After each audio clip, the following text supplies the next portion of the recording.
Salam Indonesia, salam Nusantara dari Sabang sampai Merauke, dari Minang sampai Pulau Rote. Salam keren, salam sahabat bagi kita semuanya, sebangsa dan setanah air di seluruh penjuru Indonesia. Dan saya mengucapkan salam rahayu, salam kebajikan nama budaya, dan assalamualaikum warahmatullahi wabarakatuh, dan juga salam sejahtera bagi kita semuanya. Kita ingin juga memperbincangkan kembali kepemimpinan yang unik dari Bapak Aing atau Bapak Deddy Mulyadi dari Jawa Barat. Bapak Deddy sebagai Gubernur Jawa Barat, kemarin kita sudah bercerita soal dia telah selesai dengan dirinya sendiri. Responsif, menjawab segala kebutuhan, dan peduli. Saat ini ada 3 hal juga yang perlu kita bicarakan. Yang pertama itu berani. Jadi dia bukanlah seorang yang penakut dalam mendisiplinkan orang-orang. Dia adalah orang yang berani untuk melakukan segala hal yang diharapkan sesuai dengan aturan yang berlaku. Seperti kita lihat bagaimana dia menghancurkan tempat-tempat yang dibangun di pinggir jalan, dan kemudian membuka saluran-saluran air yang disumbat dan lain sebagainya. Itu diperlukan keberanian, karena kita tahu bahwa dia masih 1 periode, dan itu akan mempengaruhinya ke periode yang berikutnya. Tapi kalau pemimpin yang penakut, dia akan berjalan flowing like a river, jadi mengalir seperti air. Dia tidak ingin menantang arus, tetapi Bapak Deddy yang unik ini, dia tidak peduli. Yang penting semua harus berjalan sesuai dengan tatanan. Dan ada yang melawan, ada yang dilibas. Ya, artinya dengan wewenang yang dia punya, dengan kekuatan yang dia punya, yang bisa digunakan untuk sesuatu yang baik. Misalnya preman-preman yang sok jago, ya, dikebas sama dia. Tentunya melalui aparat, ya, dan dengan keputusan-keputusan yang dia ambil, sehingga para preman itu tidak berkutik. Dan itu dibutuhkan keberanian. Kalau mental kerupuk, mental tempe, mental kaleng-kaleng, itu tidak akan mungkin bisa terjadi. Tapi karena dia memiliki mental baja yang begitu luar biasa, sehingga dia tidak takut menghadapi siapapun. Atas nama hukum dia bertindak, dan memang itu membuat banyak orang tidak suka kepada dia dengan prinsip-prinsip yang dia lakukan. Tetapi memang keberanian itu dibutuhkan dalam kepemimpinan ini. Kalau pemimpin-pemimpin itu tidak berani, hancur negara ini. Kalau pemimpin misalnya setingkat presiden tidak berani mengambil harta para koruptor, memiskinkan para koruptor, ya, itu tidak akan bisa berjalan dengan baik. Kepemimpinannya tidak akan berjalan dengan baik. Karena apa? Ada banyak orang-orang yang akan menyalahgunakan wewenang mereka, dan itu sudah terjadi, ya. Terjadi. Belum lagi itu seperti di BGN, belum lagi di institusi yang lain. Kenapa?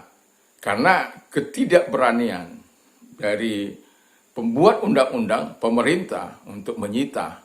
Ya, mungkin takut juga, ya, yang mungkin karena kelompok-kelompok ini bisa saja melakukan apa yang tidak menyenangkan. Jadi mereka tidak berani mensahkan untuk memiskinkan orang-orang yang koruptor. Lain dengan di Cina, dengan ketegasan presidennya, dan bahkan nggak tanggung-tanggung, mereka-mereka yang membuat itu langsung dihukum mati dan tidak peduli siapapun dia, baik itu lihat aja masih menjabat sebagai Menhan itu ya yang di Cina itu karena kedapatan konspirasi dan lain sebagainya. Kita tidak tahu persis apa yang dilakukan, tetapi itu membuat presiden pada akhirnya bertindak tegas karena bagi dia keutuhan sebuah negara jauh lebih baik daripada jabatan-jabatan orang yang hebat ataupun yang pernah berpengaruh memberikan kontribusi di bangsa itu. Tetapi kalau ujungnya itu memberikan kehancuran bagi masyarakat, itu tidak perlu dibela. Ini dibutuhkan orang-orang yang berani. Dan Pak Deddy memiliki keberanian itu menghadapi para preman, menghadapi orang-orang yang nakal, menghadapi tawuran, menghadapi para pendemo, menghadapi buruh dan lain sebagainya. Dia tidak pernah takut untuk menghadapi orang-orang yang seperti itu karena dia berjalan di jalan yang benar, sesuai dengan aturan main, sesuai dengan amanat undang-undang yang dia pegang, dan pada akhirnya keberanian dibutuhkan bagi seorang pemimpin. Kalau kepemimpinannya mau diakui, dan karena keberaniannya itulah orang-orang yang tadinya bernyali setengah-setengah ciut atau berani pun akan menjadi ciut kalau orang itu melakukan apa yang tidak benar, melakukan apa yang jahat, melakukan misalnya korupsi. Nah, walaupun saya sering kali mengupas orang-orang yang korupsi, tapi jauh di hati saya seringkali juga harus memeriksa hati saya ini. Jangan saya bilang kepada orang lain korupsi, sementara saya sendiri korupsi dalam hal-hal yang kecil. Itu bahaya itu. Ya. Jadi walaupun saya berbicara ini mengupas masalah-masalah seperti itu, tapi saya akan terus cek and recheck hati saya apakah masih sesuai dengan jalan yang dikehendaki Tuhan, supaya kepemimpinan yang berani itu ketika dia berjalan dalam kebenaran, maka dia akan mendapat dukungan dari masyarakat dan dukungan dari Yang Maha Kuasa. Karena itu sudah pasti jelas, karena dia melakukan sesuatu karena kepentingan orang-orang yang jauh lebih banyak daripada kepentingan orang-orang yang sudah salah tetapi masih ngeyel, masih ngotot, masih merasa benar, masih merasa dia yang paling hebat, dia yang paling luar biasa. Dan ini dibutuhkan orang-orang yang berani dalam bersikap menghadapi mereka, sehingga mereka tidak akan melakukan hal-hal yang jauh lebih lagi. Dan yang kedua itu adalah tegas. Dia tegas kepada bawahannya yang bukan hanya ke bawahannya, kepada semua orang dia tegas. Satu contoh, orang yang bawa anak untuk minta-minta, dia tegas, tidak boleh. Walaupun itu atas nama kemanusiaan. Tetapi dia tidak boleh, tapi dia memberikan solusi. Nanti kita lihat solusinya apa. Nah, juga ketika orang malas, dia sangat marah kepada kepala dinas, misalnya kepala dinas kebersihan yang tidak melakukan tugas dan tanggung jawabnya, ataupun kepada Satpol PP yang tidak melakukan tugas dan tanggung jawabnya. Dia sangat tegas untuk meminta mereka melakukan tugas dan tanggung jawab mereka. Jangan makan gaji buta. Ya.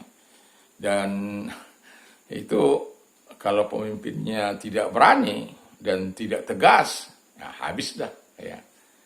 Itu akan selalu begitu, akan ada mental kerupuk, ya, mental yang mau mendapatkan yang terbaik tapi tidak mau bekerja dengan baik, dan mau mendapatkan tunjangan tetapi tidak melakukan tanggung jawabnya dengan baik. Dan itu dibutuhkan ketegasan, Ini juga yang dimiliki oleh Ibu Shirley ya, berani, tegas. Saya sudah cerita, dan memang yang seperti saya katakan, pemimpin-pemimpin itu harus dia berani, harus dia tegas dalam berbuat dan bertindak dalam kehidupannya, sehingga dia akan bisa menjadi alat yang baik di bangsa ini. Yaitu dibutuhkan orang-orang yang berani, bukan hanya berani tapi dia tegas. Apabila dia melawan akan ditindak, apabila dia baik-baik, dia ini yang akan dilakukannya. Murah hati yang ketiga. Dia berani, tegas, tapi dia juga murah hati. Dia tidak ingin orang-orang yang digusurnya itu menderita. Itu sebenarnya. Tapi dia harus berani, harus tegas supaya mereka hengkang dari situ. Jangan coba-coba gitu. Tapi kalau mereka mau diperbaiki, ini gubernur ini bukanlah gubernur yang hanya hantam kromo. Kan ada banyak orang menggusur tanpa melihat bahwa itu nafkah hidup mereka, bahwa mereka di situ hidup untuk mencukupi kebutuhan beberapa orang dalam setiap keluarga. Nah, itu gubernur itu karena dia murah hati, ya bersyukur kita. Gubernur Jawa Barat itu, masyarakat Jawa Barat itu punya gubernur yang uangnya banyak ya. Dari konten saja dia bisa menolong masyarakatnya ya. Dan bukan hanya itu, dia juga menggunakan APBD dengan baik dan hal-hal yang mencakup kebutuhan kepada dia bukan tidak ambil, dia ambil tapi sangat minim ya. Karena dia tahu.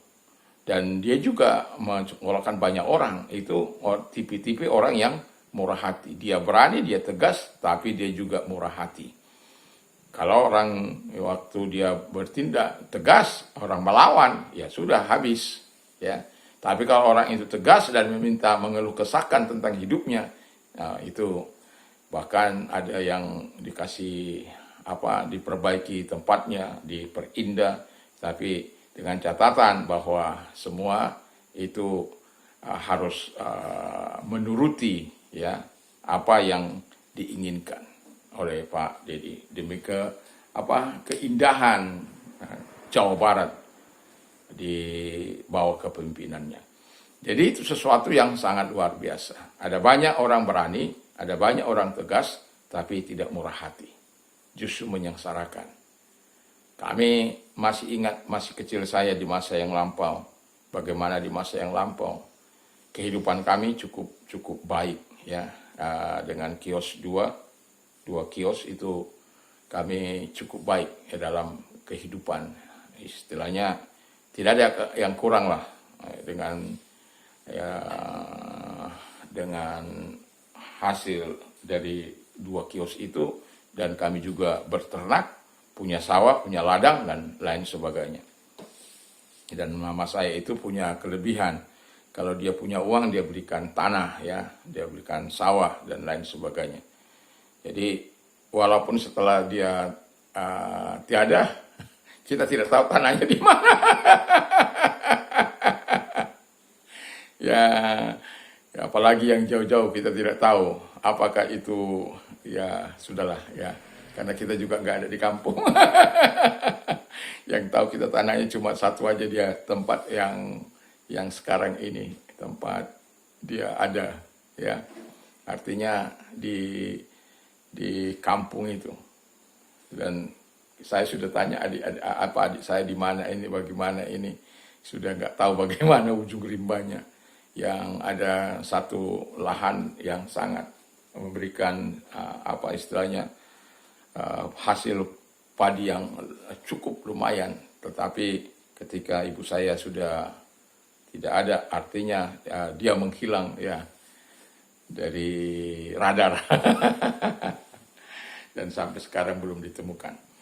Nah, jadi yang mau saya katakan adalah bahwa dia murah hati. Apa yang mau saya katakan tadi dari kesaksian tadi? Kami akhirnya digusur dan dipindahkan ke tempat yang tidak ada orang gitu. Akhirnya nggak ada orang belanja.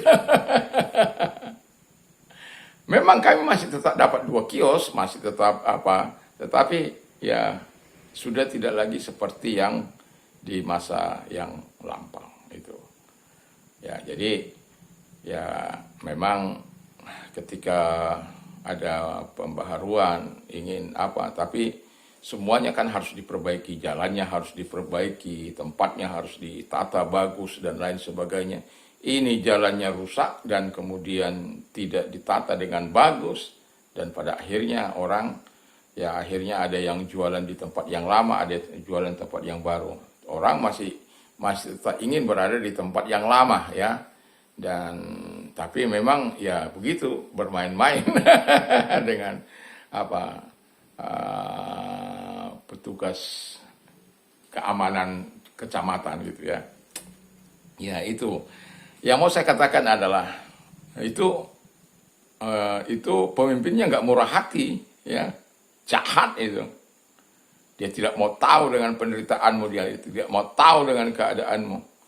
Ya, tapi Pak Aing keunikannya di situ. Dia murah hati, dia menggusur, tapi dia berikan juga solusi-solusi yang begitu luar biasa, yang begitu baik. Bukan hanya itu, orang-orang susah yang ditemukan di jalan-jalan, dia tolong begitu luar biasa. Itu karena dia murah hati. Kalau pemimpin murah hati, maka akan rakyatnya akan sejahtera, akan baik. Dan kita berharap Jawa Barat terus bertumbuh, berkembang, sama seperti yang dilakukan oleh Ibu Shirley yang gaya kepemimpinannya yang luar biasa. Ini gaya pemimpinan yang unik ya dari segi kehidupan. Jadi kita perlu terus belajar untuk melakukan yang terbaik dalam kehidupan kita. Jadi kalau menjadi pemimpin, mau menjadi pemimpin di masa kini, lihatlah mereka-mereka yang sudah menunjukkan keberhasilannya, menunjukkan kebolehannya dalam memimpin, dan lihatlah hasil daripada mereka memimpin. Dan juga yang mau saya katakan adalah kalau kamu mau jadi pemimpin, jadilah dalam pemimpinan yang paling kecil pun ya, biarlah terlebih dahulu engkau harus itu takut akan Tuhan. Itu harus tertanam dalam kehidupan kita. Itu tidak boleh tidak dalam kehidupan kita. Sehingga ketika takut akan Tuhan itu ada dalam kehidupan seorang pemimpin, maka dia akan berjalan lurus, melakukannya hanya untuk kebaikan. Tugas-tugas yang dilakukan, yang dipercayakan kepadanya adalah untuk memberikan kesejahteraan bagi orang-orang yang dipimpinnya. Saya berharap semakin banyak pemimpin-pemimpin yang meniru perbuatan-perbuatan Ibu Shirley,